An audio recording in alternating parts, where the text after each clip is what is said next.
ഷൈനി ഈ അമ്മയുടെ അനുഭവം കേട്ടിരുന്നുവെങ്കിൽ മരിക്കില്ലായിരുന്നു.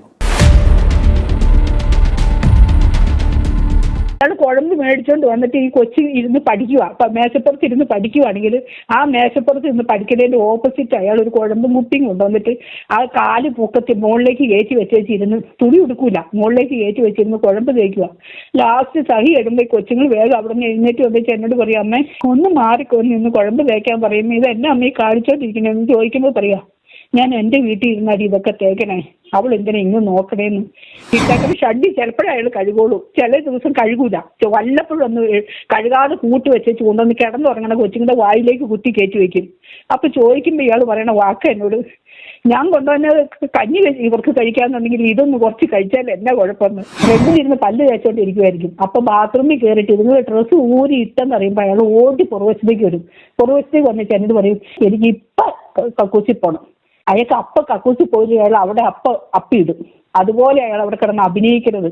അതായത് കൊച്ചുകൾ തുണി മാറി അപ്പ അയാൾക്ക് ചേർന്ന്. ഞാൻ ചോദിച്ചു, കൊച്ചുകൾ കുളിക്കാൻ കയറിയേക്കല്ലേ? അത് സാരമില്ലടി, അവരവിടെ നിന്നോട്ടെ, ഞാൻ അങ്ങോട്ട് പോയി കയറി ചിഞ്ഞ് പോരാന്ന്. ഇയാൾ വിശന്ന് കരയുമ്പോ എന്തിനാ കരയുന്നതെന്ന് ചോദിക്കപ്പോ അയാൾ തുണി പൊക്കിച്ച് പറയും, ഇന്നായിട്ട് കടിച്ചു തിന്നോളാൻ പറയും. അപ്പൊ അങ്ങനെ കടിച്ചു തിന്നോളാൻ പറഞ്ഞ് പല പ്രാവശ്യം വന്നു കഴിഞ്ഞപ്പോ മൂത്ത കൊച്ചിക്ക് ഒരു ദിവസം വാക്കത്തി എടുത്തു. ഒരു ആകപ്പാടെ 2 കുഞ്ഞു മുറികളേ ഉള്ളൂ, പിന്നെ ഒരു കുഞ്ഞു അടുക്കളേ ഉള്ളൂ. ആ കയറി വന്ന മുറിയുടെ വാതക്കയിൽ ഛർദ്ദിച്ചിടും. ഛർദ്ദിച്ചിട്ടേക്ക് ബഹളം. ആ ഛർദ്ദിച്ചിട്ടിട്ട് ചിലപ്പോൾ വാരി കൊണ്ടുവന്ന് ഈ പിള്ളേരുടെ വായിലേക്ക് കുത്തി കയറ്റും. എടി ഞാൻ ചെലവിന് കൊണ്ടുവന്നത് നിങ്ങൾക്ക് തിന്നാന്നുണ്ടെങ്കിൽ പിന്നെ നീ ഛർദ്ദിച്ചിട്ട് വാരി തിന്നുന്നതിന് എന്നാന്ന് ചോദിച്ചോണ്ട് ഞാൻ നിനക്കറിയാമോ അടുത്ത വീടുകളിൽ പോയിട്ട് ആടിന് കൊടുക്കാനായി ഞാനെന്റെ കൊച്ചുകളോട് പറയും, മോളെ ഈ പാത്രം നമുക്ക് നന്നായിട്ട് കഴിയില്ല, പക്ഷെ ആ വീട്ടിൽ നിന്ന് ഇച്ചിരി കഞ്ഞിയോളം മേടിച്ച് വരാം. മോള് പറയണം തുണി മുക്കാനാന്ന് പറയണം കേട്ടോന്ന്. തുണി മുക്കാനെന്നും പറഞ്ഞ കൊച്ചിന്റെ പാത്രം കൊടുത്തു വിടുവോളൂ. പക്ഷെ ഞങ്ങൾക്ക് കുടിക്കാനാണെന്ന് ഞങ്ങൾ പട്ടിണിയാണെന്ന് പറയൂല. എന്നിട്ട് ആ കഞ്ഞോളം കൊണ്ടുവന്നിട്ട് ഞാൻ മക്കൾക്ക് കൊടുക്കും. ഇനി ഞാൻ പട്ടിണി കിടന്നു ദാരിദ്ര്യം അനുഭവിച്ചു. ആദ്യം ഇത് കൈ നീട്ടാൻ പോകില്ല, അധ്വാനിക്കാനൊരു മനസ്സ് തോന്നി. അധ്വാനിച്ചു, ആട് വളർത്തി, കോഴി വളർത്തി, താറാവ് വളർത്തി, നിങ്ങളെ പഠിപ്പിച്ചു. 2 പേര് ന്യൂസിലാൻഡിൽ പോയി, ഒരു മോൾ എൻ്റെ കൂടെ ഉണ്ട്. ഇന്ന് ഞങ്ങൾ സമാധാനത്തിൽ ജീവിക്കുന്നു. നമ്മുടെ ജീവിതത്തിൽ നിസ്സാര പ്രശ്നങ്ങൾ ഉണ്ടാകുമ്പോൾ, വിഷമതകൾ നേരിടേണ്ടി വരുമ്പോൾ മക്കളെയും കൊണ്ട് മരിച്ചു കളയാം എന്ന് ചിന്തിക്കുന്നവർ ഈ വീഡിയോ മുഴുവനും ശ്രദ്ധാപൂർവം കേൾക്കണം. ഇത് കേട്ടാൽ നിങ്ങൾ ഉറപ്പായും പറയും, എൻ്റെ ദൈവമേ, ഞാൻ എത്രയോ ഭാഗ്യവതിയാണെന്ന്. അത്ര കൊടിയ പീഡനങ്ങളും ബുദ്ധിമുട്ടുകളുമാണ് ഈ അമ്മ ഭർത്താവെന്ന് പറയുന്ന ആ മനുഷ്യമൃഗത്തിൽ നിന്നും അനുഭവിച്ചത്.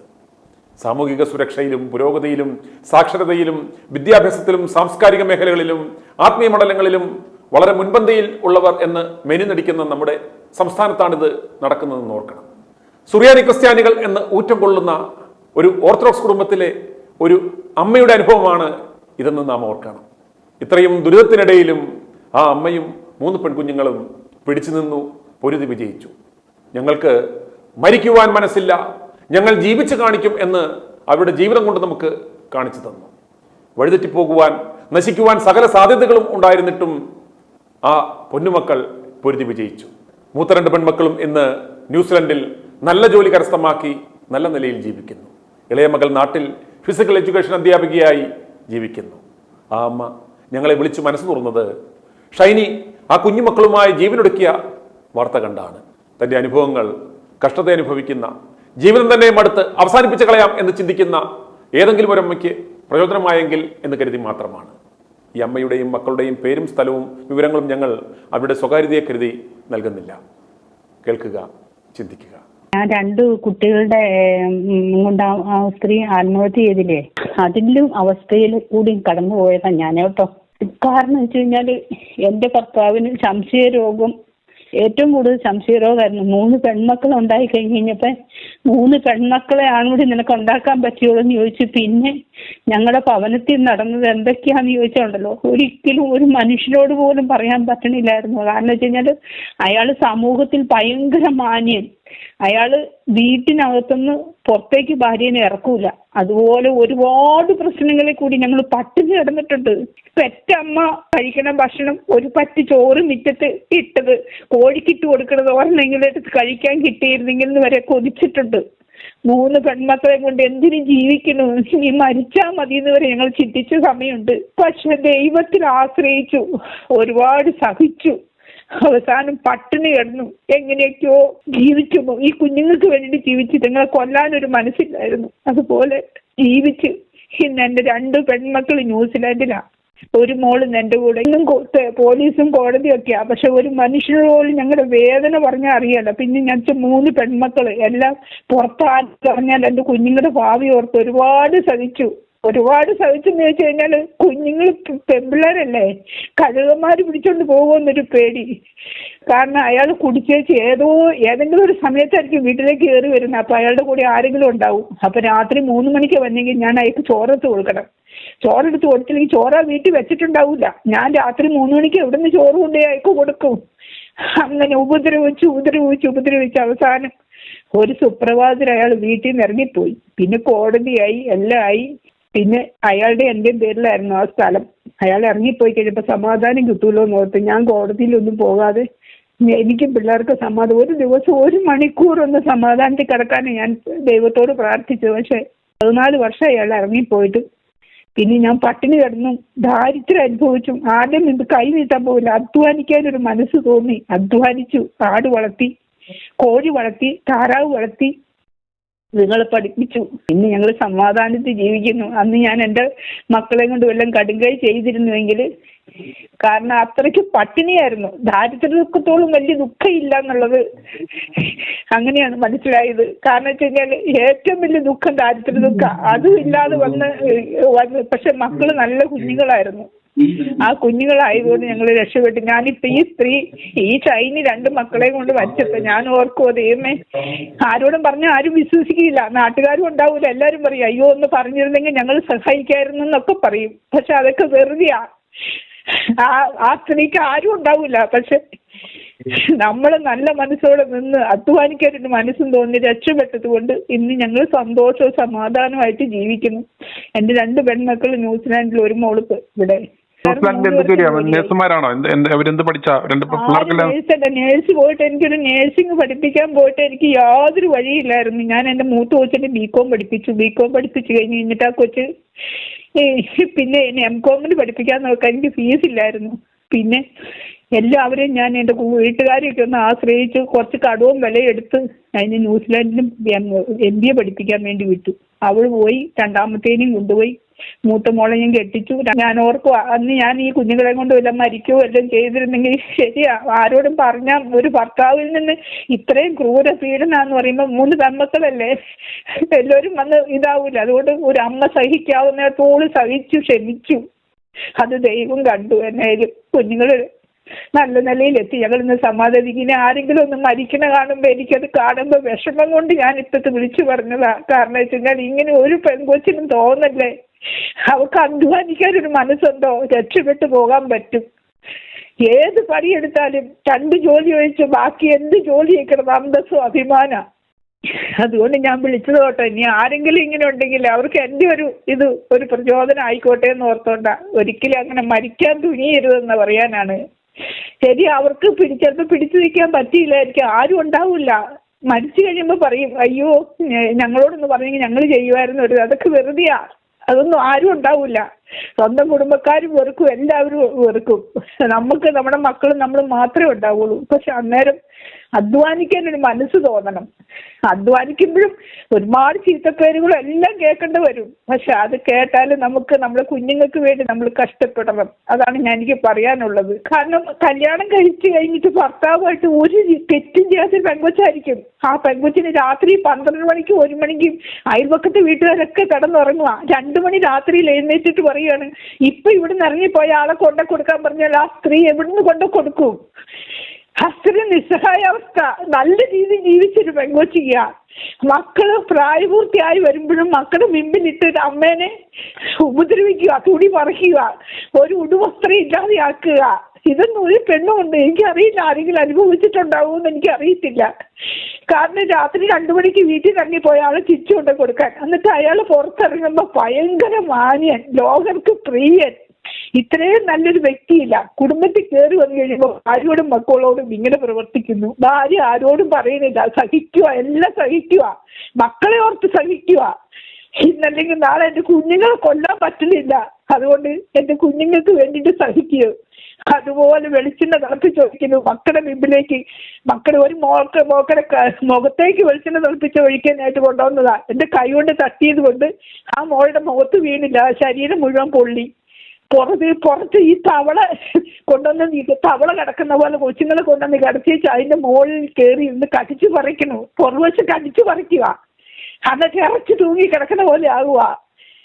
അത് കഴിഞ്ഞിട്ട് അയാള് പുറത്തിറങ്ങിച്ച് പറയുകയാണ്, എന്റെ മൂത്ത മോള് എന്നെ മാറ്റത്തേക്ക് കൊണ്ടുവന്ന് ചാരി നിർത്തിയിട്ട് എന്റെ തുണി പറിച്ച് വെച്ച് വന്നെന്ന്. ഇതൊക്കെ ഞങ്ങൾക്ക് ആരോടെങ്കിലും പറയാൻ പറ്റുമോ? ആരോടും പറയാൻ പറ്റൂല, എല്ലാം സഹിക്കണു. അങ്ങനെ സഹിച്ചു, അങ്ങനെ അതുപോലെ സഹിക്കണമെന്ന് ഞാൻ പറയാൻ വേണ്ടിയിട്ടാണ് കേട്ടോ വിളിച്ചത്. കാരണം അതുപോലെ സഹിച്ചാൽ എന്തെങ്കിലും കുഞ്ഞുങ്ങൾ രക്ഷപ്പെടും. ഇയാളുടെ ജോലി എന്തായിരുന്നു? ഇയാൾക്ക് വിദേശത്തായിരുന്നു ജോലി. ഇയാള് മദ്യപാനാണ്. ആരുടെ മുമ്പിൽ വെച്ച് മദ്യപിക്കൂല. സന്ധ്യ ആകുമ്പോൾ മദ്യം കൊണ്ടുവന്ന് കഴിഞ്ഞിട്ട് കുറ്റിക്കാട്ടിൽ എവിടെയെങ്കിലും വെക്കും. കുറ്റിക്കാട്ടിൽ കൊണ്ടുവന്ന് വെച്ച് കഴിഞ്ഞിട്ട് ഇയാള് രാത്രി എല്ലാ അയൽവക്കത്തെ വീടുകളും കിടന്ന് ഉറങ്ങിക്കഴിഞ്ഞ് കഴിഞ്ഞപ്പോൾ അയാൾ ആ മദ്യം കുടിച്ച് വെച്ചിട്ട് അവരമ്മയുടെ ഗർഭപാത്രത്തിൽ നിന്ന് ഒരു കുഞ്ഞ് വന്നത് എങ്ങനെയാ, അതുപോലെ 3 പ്രായപൂർത്തിയായി പെൺപിള്ളേരുടെ മുമ്പിലേക്ക് വരും. എന്നിട്ട് ഈ അമ്പലത്തിലൊക്കെ ഞാൻ കണ്ടിട്ടുണ്ട് ഇങ്ങനെ വടിവാളെടുത്തിട്ട് ഇങ്ങനെ തുള്ളുന്നത്. അപ്പൊ അയാളുടെ ശരീരം മുഴുവൻ കിടന്നിങ്ങനെ തുള്ളും. അങ്ങനെ ശരീരം മുഴുവൻ തുള്ളി കഴിയുമ്പോൾ ഇത് മുഴുവനും ഈ മക്കൾ കണ്ടുകൊണ്ടിരിക്കണം. ലാസ്റ്റ് ആ സമയത്ത് കൊച്ചുങ്ങൾ എന്നോട് പല പ്രാവശ്യം പറഞ്ഞു, അമ്മയ്ക്ക് ഞങ്ങൾക്ക് ഇച്ചിരി വേഷം തന്ന് ഞങ്ങളെ കൊല്ലാവോ എന്ന് ചോദിച്ചിട്ടുണ്ട്. അത് കഴിഞ്ഞ് പിന്നെ ചോദിച്ച അമ്മയ്ക്ക് ഇയാൾക്കൂടെ കൂടെ ജീവിക്കണമെങ്കിൽ ജീവിച്ചോ, ഞങ്ങൾ എങ്ങനെയെങ്കിലും ഞങ്ങളെ കൊന്നേര്. പിന്നെ പറഞ്ഞു, ഞങ്ങൾ അനാഥ മന്ദിരത്തിൽ കൊണ്ടിടാൻ പറ്റുമോ അമ്മയെന്ന് ചോദിച്ചു. ഈ കുഞ്ഞുങ്ങളെ ഞാൻ അനാഥ മന്ദിരത്തിൽ കൊണ്ടിടുന്നത് എങ്ങനെയാ? മക്കളെ ദൈവത്തോട് പ്രാർത്ഥിക്കുക, ദൈവം എന്തെങ്കിലും ഒരു വഴി തരും. ആരുടെയും ഒരു അച്ഛന്മാരുടെയും പറയും ഒന്നിനും പോകണ്ട, ദൈവത്തോട് തന്നെ ഇരുന്ന് പ്രാർത്ഥിക്കാൻ പറയും. അങ്ങനെ അതുങ്ങളെ ദൈവം കയറ്റിയെന്ന് മാത്രമേ എനിക്കിപ്പോൾ പറയാനുള്ളൂ. ഒരു നേരത്തെ ഭക്ഷണമില്ല, സ്കൂളിൽ പോകാൻ ഒരു 10 പൈസ വണ്ടിക്കൂലി കൊടുക്കുകയാണ് അയാള്. ഈ കൊച്ചുങ്ങൾ നടന്നു പോയി വേണം പഠിക്കാൻ. അതുപോലെ കഷ്ടത അനുഭവിച്ചു ഈ കുഞ്ഞുങ്ങൾ. എന്നാൽ ഈ കുഞ്ഞുങ്ങളും ആരോടും പറയല്ല. എപ്പോഴും ഒരു വിഷാദമായിരുന്നു മക്കൾക്ക്. ഒരിക്കലും മുഖത്തൊരു സന്തോഷം ഉണ്ടായിട്ടില്ല. എന്റെ മക്കൾ എന്റെ മൂത്ത മോളെ കല്യാണം കഴിക്കാൻ വെച്ച മൂത്ത മോളെ എന്നോട് പറഞ്ഞു, അമ്മ ഇന്നെങ്കിലും ഒന്ന് സന്തോഷിച്ചിട്ട് അമ്മ ഒന്ന് ചിരിച്ച് ഞങ്ങൾക്കൊന്ന് കാണണം കൊണ്ടുവന്ന്. കുഞ്ഞുങ്ങളെ ഉപദ്രവിക്കുന്നതിന് ഒരു കയ്യും കണക്കുമില്ല, അതുപോലെ ഉപദ്രവമായിരുന്നു. എന്റെ വീട്ടിൽ ഈ മക്കളെ ഇങ്ങനെ ഇയാൾ ഉപദ്രവിക്കുക, ഇയാൾ തുണിയില്ലാതെ വീട്ടിൽ കയറി വന്നത് ഇങ്ങനെയാണെന്ന് പറയുമ്പോൾ ഒരു പ്രാവശ്യം പോലീസ് സ്റ്റേഷനിലേക്ക് വിളിച്ചു പറഞ്ഞു. പോലീസ് രാത്രി വന്നു കഴിഞ്ഞപ്പോൾ ഇയാളെ പിടിച്ചു കഴിഞ്ഞപ്പോൾ ഇയാൾ പിടിക്കും നോത്തില്ല. അപ്പൊ ഇയാളുടെ ഡ്രസ്സൊന്നുമില്ല. അപ്പൊ പോലീസുകാർ പറഞ്ഞു, ഒരു തോർത്തിങ് ഒരു തുണിയും എടുത്തോണ്ട് വന്നു പറഞ്ഞു. അപ്പൊ എന്റെ 2ാമത്തെ മോള് പറഞ്ഞു, സാറേ ഒരിക്കലും ഡ്രസ്സ് ഇടാറില്ല സാറേ, സന്ധ്യ രാത്രി 12 മണി കഴിഞ്ഞാൽ ഇയാൾ ഡ്രസ്സ് ഇടാറില്ല എന്ന് പറഞ്ഞു.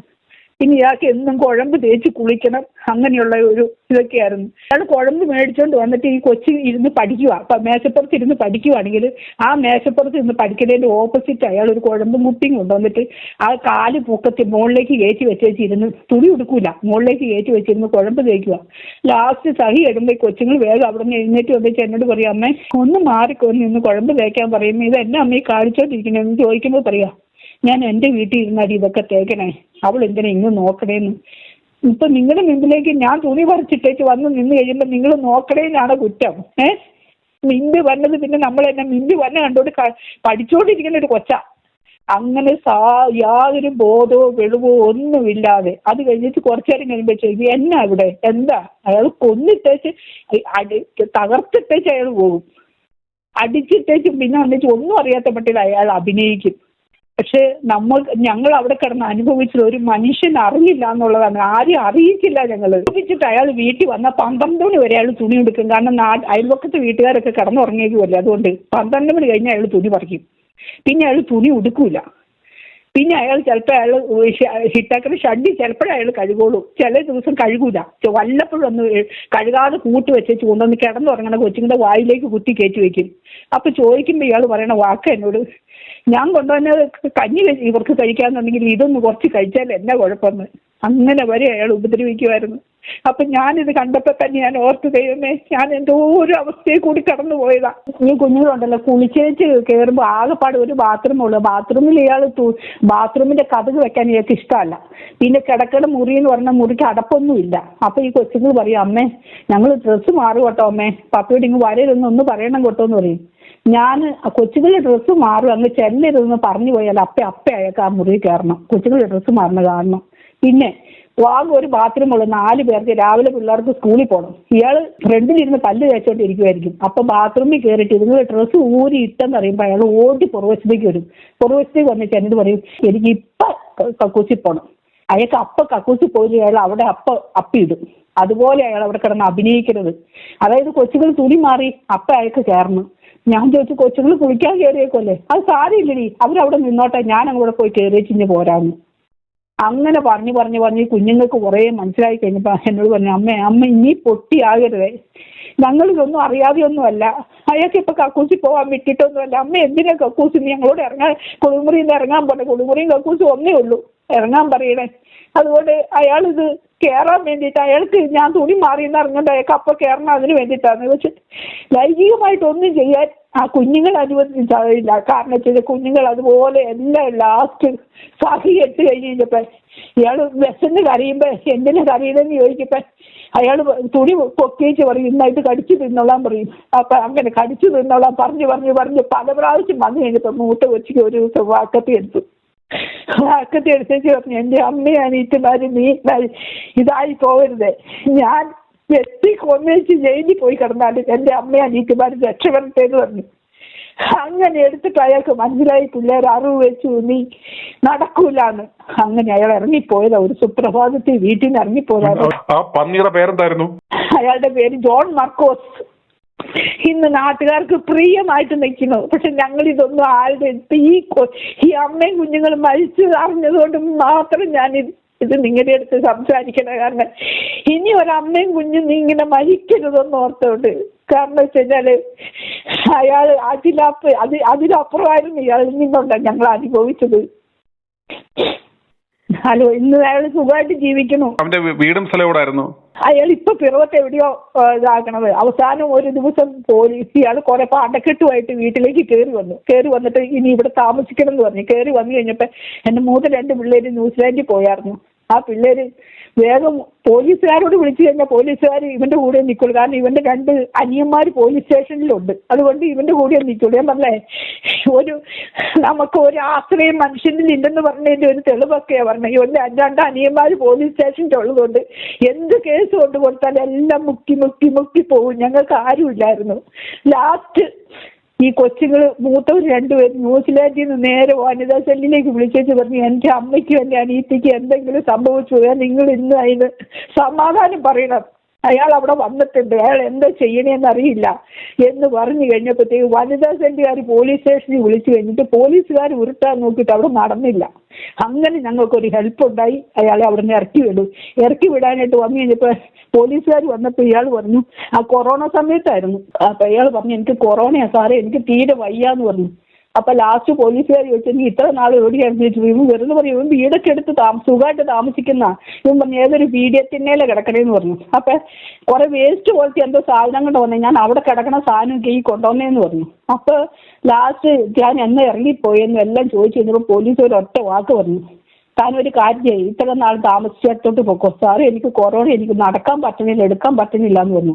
തന്റെ നല്ല പ്രായത്തിൽ താൻ പണിയെടുത്തത് മുഴുവനും താൻ സൂക്ഷിച്ച് ജീവിച്ചു. ഇപ്പൊ താൻ ഇവിടെ കയറി വന്നിട്ട് എന്നെ നോക്കണം എന്ന് പറയുമ്പോൾ നോക്കാനുള്ളതല്ല, ഭാര്യയും മക്കളും പോകാൻ പറഞ്ഞു. അയാൾ ലാസ്റ്റ് പോയല്ല നന്ദി ചെയ്തോ പറഞ്ഞു, എനിക്ക് കിടക്കാൻ ഒരിടവും ഇല്ലാന്ന് പറഞ്ഞു കഴിഞ്ഞപ്പോൾ ഈ പോലീസ് ചോറ്റാനിക്കര അമ്പലത്തിലേക്കല്ല, അങ്ങനെ എനിക്ക് ചോറ്റാനിക്കര അമ്പലത്തിൽ ചെന്നാൽ ഇങ്ങനെ കിടക്കാൻ പറ്റുമെന്ന് അറിയുന്നത്. അങ്ങനെ വിളിച്ചു പറഞ്ഞു, അങ്ങനെ ചോറ്റാനിക്കര അമ്പലത്തിലേക്ക് പോകാൻ പറഞ്ഞു. അത് വെറുതെ പറഞ്ഞതാ, പോലീസുകാർക്ക് അറിയാം ഇവര് വേറെ മുറി ഇതൊക്കെ ഉണ്ട്, ഇവൻ വെറുതെ ഒപ്പിക്കലാന്ന്. എന്നിട്ട് പിന്നെ അങ്ങനെ ഇറക്കി വിട്ടു. പിന്നെ ഞങ്ങൾ ഡിവോഴ്സായി. പിന്നെ എന്റെ സ്ത്രീയുടെ പൈസ കൊണ്ട് മേടിച്ചു തന്ന സ്ഥലമായിരുന്നു 10 സെന്റ് ഒരു ചെറിയ വീട്. അയാള് ഡിവോഴ്സ് ആയാലും അയാൾ വീട്ടിൽ വന്ന് കിടക്കുമെന്ന് പറഞ്ഞു കഴിഞ്ഞപ്പോൾ എന്റെ മൂത്ത മോളെ കെട്ടിയവൻ പറഞ്ഞു, മമ്മി ഇത്രയും കാലം മമ്മി സഹിച്ചില്ലേ, ഇത്രയും അനുഭവിച്ചില്ലേ, അയാൾ അതുകൊണ്ട് കൊണ്ടുപോയി തിന്നട്ടെ എന്ന് പറഞ്ഞു. പിന്നെ അയാൾക്ക് പൈസ കൊടുത്ത് അയാൾ ഒഴിവാക്കി. അങ്ങനെ ഞങ്ങൾ ജഡ്ജി എന്നോട് ചോദിച്ചു, ഞാൻ ഇന്നൊരു ക്യാൻസർ പേഷ്യന്റാ. ജഡ്ജി എന്നോട് ചോദിച്ചു, നിങ്ങൾ ക്യാൻസർ നിങ്ങളുടെ 3 പെൺമക്കളെ നിങ്ങൾക്ക് കെട്ടിച്ചു വിടുന്ന അവരുടെ വിദ്യാഭ്യാസം ഒന്നും ഇവനെ അറിഞ്ഞില്ല, നിങ്ങൾക്ക് എന്തെങ്കിലും നഷ്ടപരിഹാരം വേണ്ടെന്ന് ചോദിച്ചപ്പോൾ ഞാൻ കൈ കൂട്ടി പറഞ്ഞു, സാറേ ഭിക്ഷയാചിച്ചാലും പട്ടിണി കടന്നാലും ഈ അക്കടെ എനിക്ക് 1 രൂപ പോലും വേണ്ടാന്ന് പറഞ്ഞു. കാരണം തിന്നാനിട്ട് തിന്നെന്ന് പറഞ്ഞ് നാട് മുഴുവൻ അനാവശ്യം പറഞ്ഞ് നാട്ടുകാരെ മുഴുവൻ ഇതാക്കി. അതുകൊണ്ട് നീ ഞങ്ങൾക്ക് ഒന്നും വേണ്ട, ഇന്ന് എന്റെ മക്കളായിട്ട് എന്നെ നോക്കിക്കോളും, മക്കൾ ദൈവം ഇതാക്കി എന്ന് പറഞ്ഞു. അതുകൊണ്ട് അയാള് അങ്ങനെ ഞങ്ങളുടെ ബന്ധവും വേർപെടുത്തി ഞങ്ങൾ ഇന്ന് സുഖമായിട്ട് ജീവിക്കുന്നു. വളരെ സന്തോഷം ആന്റി ഇത്രയും പറഞ്ഞത്. കാരണം ഏതായാലും ഇത്രയും ഒരു മനുഷ്യ ജന്മത്തിൽ അനുഭവിക്കാൻ പറ്റാത്ത എല്ലാം അനുഭവിച്ച് ഒരു ഭാര്യയ്ക്കും ഒരു കുഞ്ഞുങ്ങൾക്കും അനുഭവിക്കാൻ വയ്യാത്തത്രയും ദുരിതം നിങ്ങൾ അനുഭവിച്ചു. ആ കുഞ്ഞുങ്ങളെ ഉണ്ടല്ലോ എന്തുമാത്രം ഉപദ്രവിക്കുമായിരുന്നു എന്ന് ചോദിച്ചാൽ പറയാനില്ല. അയാളോട് വിശന്ന് കറിയുമ്പോ ഒരപ്പൻ തുണി പറിച്ചേച്ച് ചെയ്തിട്ട് ഇത് കടിച്ചു പറിച്ച് ഇത് തിന്ന നിങ്ങളുടെ വിശപ്പ് മാറുമെന്ന് പറയേണ്ട അവസ്ഥയെ കൂടിയൊക്കെ ഞാൻ കടന്നു. അപ്പൊ ഞാനിത് കണ്ടപ്പോ എനിക്ക് ഓർത്ത് നീ ഒരു കുഞ്ഞുങ്ങൾ മരിച്ചു പോകണമെന്ന് ഓർത്ത് മാത്രം ഇത്രയും നാൾ ഞാൻ ആരോടും പറയാതെ ഒതുക്കി വെച്ചത്. എനിക്ക് 2 കുഞ്ഞുങ്ങളുടെ മോൻ കണ്ടപ്പോ എന്റെ ചങ്ക് ഹൃദയം പൊട്ടി. ഞാൻ 3 പെൺമക്കളെ വളർത്തിയ അമ്മയാ. എനിക്കപ്പോ ആ കുഞ്ഞുങ്ങളുടെ മുത് കണ്ടപ്പോ എന്റെ ഹൃദയം പൊട്ടിയിട്ട് ഞാൻ പറയണതാ. ഇതൊന്നുമല്ല, പറയാനാണെങ്കിൽ ഇഷ്ടംപോലെയുണ്ട്, ഇഷ്ടംപോലെ ഞങ്ങൾ അനുഭവിച്ചു. അതുപോലെ രാത്രി ആയി കഴിഞ്ഞാൽ ഞങ്ങളുടെ കുടുംബത്തിന് ഞങ്ങളുടെ വീടിന്റെ പടി കേൾക്കണ ആൾക്കാർ പോകുമ്പോണ്ടല്ലോ കാർപ്പിച്ചു തുപ്പുമായിരുന്നു. അതുപോലത്തെ തെറിയും പൂരപ്പാട്ടും ബഹളവും ഒക്കെ ആയിരുന്നു. പക്ഷെ ആ വീട്ടിൽ ഇയാൾ ഇറങ്ങിപ്പോയതിന് ശേഷം നല്ല നല്ല വലിയ ആൾക്കാർ, കാരണം ഞാൻ താറാവ് കൃഷി ചെയ്യും, വലിയ ബാങ്ക് മാനേജർ തൊട്ട് വലിയ ആൾക്കാർ വരെ വന്ന് മുട്ട മേടിക്കാൻ വരും. ആടിനെ കറന്ന് പാല് കൊടുക്കും, ആട്ടുപാലിന് വേണ്ടിയിട്ട് ആൾക്കാർ വരും, കോഴിനെ മേടിക്കാൻ വേണ്ടി വരും. അപ്പൊ ഞാൻ ഓർക്കും എന്റെ വീട്ടിൽ ഒരു കാലത്ത് കാർപ്പിച്ച് തുപ്പിയിട്ട് പോയതാണല്ലോ ദൈവമേ ഇത്, ഇന്ന് ആൾക്കാർ വരെ കയറുന്നുണ്ട്. അപ്പൊ ഞാനത് പിടിച്ചു നിന്നില്ലായിരുന്നെങ്കിൽ ഇതൊന്നും വരില്ലായിരുന്നു. അപ്പൊ അതുകൊണ്ട് ഞാനിത് പറഞ്ഞത് കേട്ടോ. എനിക്ക് ആ കുഞ്ഞുങ്ങളുടെ മുഖം ഇപ്പോഴും എനിക്ക് മറക്കാൻ പറ്റുന്നില്ല. അവരുടെ മുഖത്തേക്ക് നോക്കുമ്പോൾ എന്റെ ഹൃദയം പൊട്ടുവന്നു. ഞങ്ങൾ ഒരു നേരത്തെ ഭക്ഷണത്തിന് കൊതിച്ചിട്ടുണ്ട്. സ്കൂളിൽ കൊച്ചു കുഞ്ഞുങ്ങൾ പഠിക്കാൻ പോകുമ്പോൾ അവിടുത്തെ സിസ്റ്റർമാർക്ക് അറിയാം ഈ കുഞ്ഞുങ്ങളുടെ വിഷമം. എന്നിട്ട് ഉച്ചയ്ക്ക് ബാക്കി വന്ന ചോറ് ഇതുങ്ങളുടെ കൈ കൊടുത്തു വിടും. എന്നിട്ട് ഈ ഭക്ഷണമാണ് എന്റെ മക്കൾക്ക് ഞാൻ വൈകിട്ട് കൊടുക്കുന്നത്. ഞങ്ങളെ ഉപദ്രവിച്ചിട്ടേച്ചിട്ട് അയാൾ ചോറിരിപ്പണെങ്കിൽ അയാൾ വാരി അയാളുടെ വയറ് നിറച്ച് തിന്നേച്ച് അയാൾ പോയി കിടക്കും. പിന്നെ ഞങ്ങളുടെ വീടിന്റെ തൊട്ടടുത്ത് ഒരു അഡ്വക്കേറ്റ് ഉണ്ടായിരുന്നു. അയാളാണ് ആദ്യം ഈ പോലീസിനെ വിളിച്ചതും അയാൾ അമേരിക്കയ്ക്ക് പോയി കഴിഞ്ഞപ്പോൾ ഇയാൾക്ക് കൂടി, ഈ ചോദിക്കാനും പറയാനും ആരുമില്ല എന്നോർത്ത് അയാൾ വീണ്ടും കൂടി. അയാൾ ഉണ്ടായിരുന്ന സമയത്ത് അത്രയും ഞങ്ങൾക്ക് കുഴപ്പമില്ലായിരുന്നു. അയാൾ വന്നിച്ച് ഒരു പ്രാവശ്യം വന്നിച്ച് ഇങ്ങനെ പറഞ്ഞു, എടാ പട്ടി നാറി തെണ്ടി ധർമ്മക്കാരാ പിച്ചേ, നിന്നെ അടിക്കാൻ എനിക്ക് അറിയില്ലാഞ്ഞിട്ടല്ല കേട്ടോടാ, നിന്നെ അടിച്ച എൻ്റെ ഈ കൈ നാറൂടാന്ന് പറഞ്ഞു. എന്നിട്ട് പോലീസുകാർ പറഞ്ഞു, ഞാൻ 13 വർഷമായി ഈ സ്ത്രീ ഇവിടെ കിടന്ന് അനുഭവിക്കുന്ന കാണണമെന്ന്. കാരണം അയാളുടെ ഒരു മോളും എൻ്റെ ഒരു മോളും ഒരു പ്രായ, അതുകൊണ്ട് കുറച്ചൊക്കെ ആ കുഞ്ഞിനറിയായിരുന്നു. ആ കുഞ്ഞ് പോയി അപ്പോഴും പറയായിരുന്നു. ആ കുഞ്ഞ് സ്കൂൾ വിട്ട് ഞങ്ങളുടെ വീട്ടിലേക്ക് ഒന്ന് വന്നു പോയി കഴിഞ്ഞാൽ അപ്പ എന്നോട് പറയും ഇവിടെ കയറ്റാൻ പറ്റൂലെന്ന്. ഒരു മനുഷ്യൻ എൻ്റെ വീട്ടിൽ കയറ്റൂലായിരുന്നു. കാരണം വെച്ച് കഴിഞ്ഞാൽ കയറ്റി കഴിഞ്ഞ് കഴിഞ്ഞാൽ അയാൾക്ക് സംശയരോഗവും ഉണ്ട്. അതിൻ്റെ ഇടയ്ക്ക് അയാൾ പറയുന്നത് അയാൾ പുറത്തിറങ്ങി എന്തൊക്കെയോ പറഞ്ഞു നടക്കുമല്ലേ, അപ്പൊ നിന്റെ ഭർത്താവ് ഇങ്ങനെ അങ്ങനെയാ, നിന്നെക്കുറിച്ച് ഇങ്ങനെയൊക്കെ പറഞ്ഞു നടക്കണം എന്ന് ഞങ്ങൾ അറിയില്ല. അതുകൊണ്ട് ഞങ്ങളുടെ വീട്ടിൽ ഒരു മനുഷ്യനെ കയറ്റാൻ അയാൾ സമ്മതിക്കുകയായിരുന്നു. ഞങ്ങൾ ഓർത്തഡോക്സ് ആയിരുന്നു. പള്ളിയിൽ അച്ഛനോടോ ഇടവക്കാരോടോ എല്ലാം പറഞ്ഞപ്പോൾ അവരുടെ ഭാഗത്ത് വല്ല സമ്മതമുണ്ടായിരുന്നു. എന്റെ പള്ളിയിൽ അച്ഛൻ വെച്ചാൽ ഇയാൾ പുറമെ ഭയങ്കര മാന്യനല്ലേ, പള്ളിക്കാർക്ക് അറിയില്ലല്ലോ ഞങ്ങളുടെ കുടുംബത്തിൽ കിടന്ന് അനുഭവിക്കുന്നത് എന്താന്ന്. അവരോട് പറയുമ്പോൾ അവർക്ക് കുറച്ച് കേട്ട് കഴിയുമ്പോൾ അവർക്ക് നാണംകേട് പോലെ തോന്നിയിട്ട് അവർ പിന്നെ ഒന്നും വരികയല്ല. എന്നാലും കയറി കിടത്തേന്ന് പറഞ്ഞ് വരും. പക്ഷെ ഞങ്ങൾ കിടത്താൻ ഞങ്ങൾ സമ്മതിക്കൂല.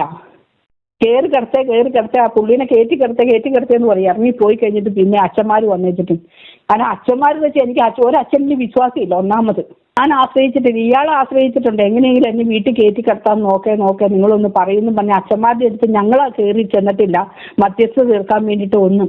കാരണം എനിക്കറിയാം ഞാൻ അനുഭവിച്ചത് അച്ഛന്മാർക്ക് അറിയില്ലല്ലോ. ഞങ്ങൾ ഇവിടെ കിടന്ന് അനുഭവിക്കുന്നത് എന്നാന്നുള്ള വിവരം. അച്ഛന്മാരോട് ഇത് മുഴുവൻ ഇങ്ങനെ തുറന്നു പറയാൻ പറ്റുമോ എനിക്ക്? നിങ്ങളോട് പറഞ്ഞു എന്നാന്ന് ചോദിച്ചു കഴിഞ്ഞാൽ ഇങ്ങനെ എന്തെങ്കിലും ആർക്കെങ്കിലും ഒരു പ്രയോജനപ്പെടുവാണെങ്കിൽ പെട്ടോട്ടെ എന്ന് ഓർത്താം ഈ കാര്യം ഇവിടെ. കാരണം വെച്ച് കഴിഞ്ഞാൽ ഒരു നേരത്തെ ബസ്സിനുള്ള തല കറങ്ങി വീണാണ് പട്ടി. ഞാൻ പറഞ്ഞേ എന്നോട് ഞങ്ങളോട് ഒന്നിച്ച് പറയുന്നതാ, എടി പട്ടി കിടന്ന് ആരും ചാകിയല്ല. നീ ഒരു കാര്യം ചെയ്യുക, 60 ദിവസത്തേക്ക് തുളസിയില ഇട്ട് വെള്ളം തിളപ്പിച്ച് കൊടുക്കാനാ പറയേണ്ടത്. ചത്തു പോകില്ല എന്ന്. ഇയാൾ എന്നിട്ട് പോയി പുറത്തു പോയി തിന്നു മെടിച്ച് മെഴുത്ത് ഇയാൾ കയറി വരും. ഇയാളുടെ ശരീരം ഇയാൾ പുറ്റി പിടിച്ച് നല്ല ആരോഗ്യവാനായിട്ട് കയറി വരും. ഈ കുഞ്ഞുങ്ങൾ വിശന്ന് കിടന്ന് കരയും. ഒരുപാട് പട്ടിണി കിടന്ന് ഒരുപാട് ത്യാഗം അനുഭവിച്ചു. നിങ്ങൾ അനുഭവിക്കാതെ എനിക്ക് തോന്നുന്നില്ല ഇന്ത്യയിൽ ഇതുപോലെ ഈ കുഞ്ഞുങ്ങൾ അനുഭവിച്ച പോലെ അനുഭവിച്ചിട്ടുണ്ടെന്ന്. പക്ഷെ ഇതുങ്ങൾക്ക് നല്ലൊരു സ്വഭാവം ഉള്ളതുകൊണ്ട് ഇയാൾക്ക് വേറെ രീതിയിൽ ഈ കുഞ്ഞുങ്ങളുടെ ഭാവി തകർക്കാൻ പറ്റിയില്ല. ഇങ്ങോട്ട് കയറാൻ പറഞ്ഞാൽ അങ്ങോട്ട് കൊടുക്കുമായിരുന്നു പിള്ളേർ 60 വെച്ച് വന്നപ്പോൾ തൊട്ട്. അതുകൊണ്ട് പറ്റുന്നില്ലായിരുന്നു. അപ്പൊ അതിന് ഇയാൾ പറയുന്നത് മാട്ടയിലേക്ക് ചാരി നിർത്തിച്ച് മൂത്ത മോള് തുണി പറിച്ച് എന്റെ തുണി പറിച്ച് എന്റെ അടുത്തേക്ക് വന്നെന്നൊക്കെ ഇയാൾ അനാവശ്യം പറഞ്ഞു കിടന്നു. കാരണം അങ്ങനെയെങ്കിലും നാട്ടുകാർ ഈ പെൺപിള്ളേരുടെ ജീവനം തകർക്കാൻ നോക്കിക്കോട്ടെ എന്ന് ഓർത്തായിരിക്കും. പക്ഷെ കുഞ്ഞുങ്ങൾ നല്ല സ്വഭാവമുള്ള പിള്ളേരായതുകൊണ്ട് ദൈവം അവരെ നോക്കി രക്ഷപ്പെടുത്തി. ആരുടെ അടുത്ത് മധ്യസ്ഥന്മാർക്കെന്ന് വെച്ചാൽ മധ്യസ്ഥന്മാർ ഇയാൾ കൊണ്ടുവന്നു. പക്ഷെ അവരോടൊന്നും നമ്മുടെ അവസ്ഥ നമുക്ക് പറയാൻ പറ്റണില്ലല്ലോ. നമ്മൾ കുറേയൊക്കെ പറയും, പക്ഷെ എന്തായാലും കേട്ടിട്ട് പിന്നെ ഞങ്ങൾ നടത്തിയിട്ടില്ല. ഒരു അമ്മയുടെ ഉദാത്ത മാതൃക. ഞാൻ പറഞ്ഞില്ലേ, ലോകത്ത് ഒരു അമ്മ പോലും ഇതുപോലെ കാണത്തില്ല. കാരണം ഇത്രയും കഷ്ടതയിലൂടെയും കുഞ്ഞുങ്ങളെ എന്താ പറഞ്ഞ കുഞ്ഞ് കളയാതെ കഷ്ടപ്പെട്ട് വളർത്തി അവർക്ക് ഒരു ആച്ചാക്കി. അത് കഴിഞ്ഞല്ലോ ഇയാള് രാത്രിയിലുണ്ടല്ലോ സന്ധ്യയായി കിടന്ന് ഉറങ്ങുമെന്ന് അറിയുമ്പോ ഈ കൊച്ചു ഒരു ദിവസം പോലീസ് സ്റ്റേഷനിൽ കോടതി പോയപ്പോ ജഡ്ജിയോട് മൊഴി കൊടുത്തു. എന്റെ മൂത്ത കൊച്ചിക്ക എന്റെ അമ്മ ഞങ്ങൾക്ക് വേണ്ടിയിട്ട് ഉറങ്ങി ഒരു രാത്രി പോലും ഉറങ്ങിയിട്ടില്ലാന്ന്. കാരണം വെച്ച് കഴിഞ്ഞാല് ഇയാൾ എന്നും കിടക്കുമ്പോ കട്ടിലിന്റെ അടിയിൽ വാക്കത്തി അരിവാളും കൊണ്ടുവന്ന് വെക്കും. വാക്കത്തി അരിവാളും കൊണ്ടുവച്ച് ഇയാൾ കിടക്കുള്ളൂ. പിന്നെ ഇയാൾ ഒരു മേശയുടെ മുകളിൽ ഒരു കുടം വെള്ളവും കൊണ്ടുവന്ന് വെക്കും. അത് കഴിഞ്ഞ് വെച്ചിട്ട് ഇയാൾ പാതിരിയാകുമ്പോൾ എഴുന്നേറ്റിട്ട് ഈ വെള്ളം അങ്ങ് കുടകുടാന്ന് കുടിച്ചു വെച്ചിട്ട് ഓഹോഹോ എന്ന് പറഞ്ഞ് ഭയങ്കര ഒരു അലർച്ചയും ഒരു മേളവും ഭയങ്കര ഇരുത്. അത് കഴിഞ്ഞ് ഈ കൊച്ചുങ്ങള് ഞാൻ കിടന്നുറങ്ങണില്ല. പിന്നെ രാത്രിയിൽ ഇയാളെ എന്ന് ചെയ്യുന്ന 3 പെൺപിള്ളേര് ഞാനുമായിട്ട് കിടന്നുറങ്ങില്ല. അടച്ചുപൂട്ടുള്ള വീടൊന്നും അല്ല. ഇയാള് ഒരു 12 മണി 1 മണിയാകുമ്പോൾ വാതിലൊന്ന് തുറന്നിട്ടങ്ങ് ഇറങ്ങിപ്പോകും. റോഡ് പക്ക വീട്. അപ്പൊ ഈ ഇറങ്ങി പോകുമ്പോൾ കഴിയുമ്പോൾ ഈ വാതിൽ തുറന്നു കിടക്കുമല്ലോ. ഇയാൾ എവിടെ പോകണത് എന്താണെന്നൊന്നും എനിക്കറിയില്ല.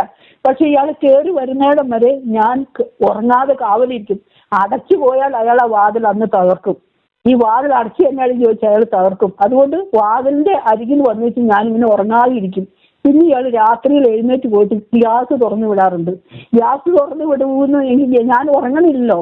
അപ്പം ഗ്യാസ് തുറന്നു വിടുന്നത് എനിക്കറിയാം. അതുകൊണ്ട് ഞാൻ പതുക്കെ പോയിട്ട് ഗ്യാസ് തുറന്നു വിടുന്നത് അറിഞ്ഞുകൊണ്ട് ഞാൻ വേഗം പോയി കുറ്റി ഓഫ് ചെയ്യും. അങ്ങനെയൊക്കെ ഒരുപാട് രാത്രിയിൽ ഇതിന് മക്കൾക്ക് വേണ്ടിയിട്ട് കണ്ണിൽ എണ്ണ ഒഴിച്ചിരിക്കുന്ന പോലെ ഒരുപാട് രാത്രി ഉറങ്ങാതെ ഇരുന്നിട്ടുണ്ട്. ഇയാൾ ഇടയ്ക്ക് ഇവിടെ നാട്ടിൽ വരും, പിന്നെ ഒരു പോക്കൊക്കെ പോകും. പോയി കഴിഞ്ഞാൽ അയാൾ വിളിച്ച് ചോദിക്കണ ഫോണിൽ കൂടി വിളിച്ച് ചോദിക്കണതാ, നിന്നെ ഇന്ന് തിരുവനന്തപുരത്ത് നിന്ന് പോലീസുകാർ പിടിച്ചെന്ന് ഞാൻ അറിഞ്ഞു. നീ ഏത് ലോഡ്ജ്? നീ ലോഡ്ജിൽ പോയിട്ട് നിന്നെ പോലീസ് പിടിച്ചു. എല്ലാം കോട്ടയം തിരുവനന്തപുരം ലോഡ്ജ്. ഇത് ഈ കോട്ടയം ഏതാണെന്ന് ഞാൻ കണ്ടിട്ടില്ലാന്ന്. തിരുവനന്തപുരം ഞാൻ കണ്ടിട്ടില്ല. ഞാൻ എൻ്റെ വീട്ടിൽ ഈ മക്കളെ നോക്കി ഞാൻ കഷ്ടപ്പെട്ട് ജീവിക്കുക. അതിന്റെ ഇടയ്ക്ക് എന്നെ തിരുവനന്തപുരത്ത് നിന്ന് പോലീസ് പിടിച്ചു, കോട്ടയത്ത് നിന്ന് പോലീസ് പിടിച്ചു. ചേച്ചിയുടെ മോക്കളുടെ കല്യാണം, നീ പോകാൻ പാടില്ല, ചേച്ചിയുടെ മോക്കളുടെ കല്യാണത്തിന് പോകാൻ പാടില്ല. പോയി കഴിഞ്ഞ് കഴിഞ്ഞാൽ അങ്ങനെ ഇങ്ങനെയാണെന്ന് പറഞ്ഞു. അത് കഴിഞ്ഞ് ചേച്ചിനെ വിളിച്ചു പറയാ, ചേച്ചി അവള് വന്നില്ല കല്യാണത്തിന്. ഇല്ല വന്നില്ല. അവൾ അങ്ങനെ ചേച്ചി അവൾക്ക് ഒരു നന്ദിയില്ല, ഒരു സ്നേഹമില്ല. അയാൾ എന്നെ വിളിച്ചിട്ട് വന്ന് കല്യാണത്തിന് പോകല്ലേന്ന്. എന്നിട്ട് ചേച്ചിനെ വിളിച്ചേച്ചി എന്റെ കുറ്റം വന്നതില്ല. ലാസ്റ്റ് ചേച്ചി പറഞ്ഞു അവള് കല്യാണത്തിന് വന്നിട്ടുണ്ടെന്ന് പറഞ്ഞു. കല്യാണത്തിന് വന്നിട്ടുണ്ടെന്ന് അറിഞ്ഞപ്പോഴത്തേക്കും പറയാണ് അവളെ പയ്യന്നൂരിൽ നിന്ന് പോലീസുകാർ പിടിച്ചു. എന്നിട്ട് അവർക്ക് ആങ്ങളമാരെ പോയി പിടിച്ചോണ്ട് വന്നത്. ഈ ശരിക്കും പറഞ്ഞു കഴിഞ്ഞാൽ ഈ പോലീസ് എന്നാന്നോ അല്ലെങ്കിൽ ലോഡ്ജ് എന്നാന്നോ ഇതൊന്നും ഞാൻ കണ്ടിട്ടും എടുത്തിട്ടുമില്ല. ഞാൻ എൻ്റെ കുടുംബം, എൻ്റെ മക്കളും എൻ്റെ കുഞ്ഞുങ്ങളെ എങ്ങനെയും നല്ല രീതിയിൽ വളർത്തുക, അല്ലാതെ വേറൊരു മനുഷ്യനോട് മിണ്ടുപോലും ഇല്ലാതെ ഒരു പെൺകൊച്ച.